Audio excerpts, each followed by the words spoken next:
Are you a parent who's an aspiring entrepreneur, but you're not exactly sure how to get your business off the ground with the limited margins that you have? Here's some things I wish I knew before starting my business as a dad of 4. I've worked in startups and advised startup founders on getting their startup off the ground. And what do you think is the difference between someone who has a good idea that gets off the ground and someone who doesn't get their idea off the ground? It's about what you can sustain for the longest. What do I mean by that? Well, it's usually not because someone has a bad idea that they end up being a failure, so to speak. It's about having an idea and being able to iterate on it enough, change it, letting it adapt, letting market feedback shift it.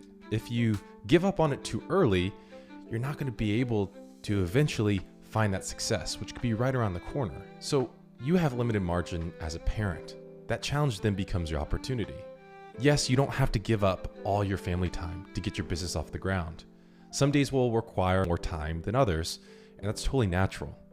But you can still get off at 4:30 or 5 o'clock, spend time with your kids, and then once they go down at 8 o'clock, you're back at it from 8 to 11. You don't have to give up everything in your whole life to be able to get your business off the ground, but recognize it will take sacrifice. So if you can focus on sustaining it for as long as possible, creating some kind of schedule that you can sustain for the longest period of time, that's going to ensure that you'll be successful. It's not so much about having a good idea versus the perfect idea. There is no perfect idea. You have to take your idea in its current form and go put it out into the marketplace. And if it doesn't work, iterate it, change it, adapt it with the feedback that you're getting.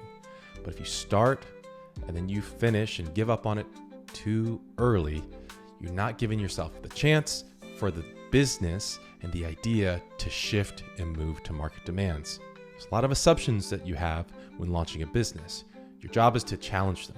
Work within your limited margin to build a schedule that you can sustain for the longest. And then focus on taking your idea, figuring out what's wrong with it, what's good with it, and letting the market shift it so that if you can do that over the course of 3, 5, 10 years, the likelihood of your idea eventually hitting somewhere in a market and becoming successful becomes much greater the more time and iteration and feedback that you can feed that organism, which is the business idea. If you're an aspiring parent entrepreneur and you're liking this content so far, subscribe,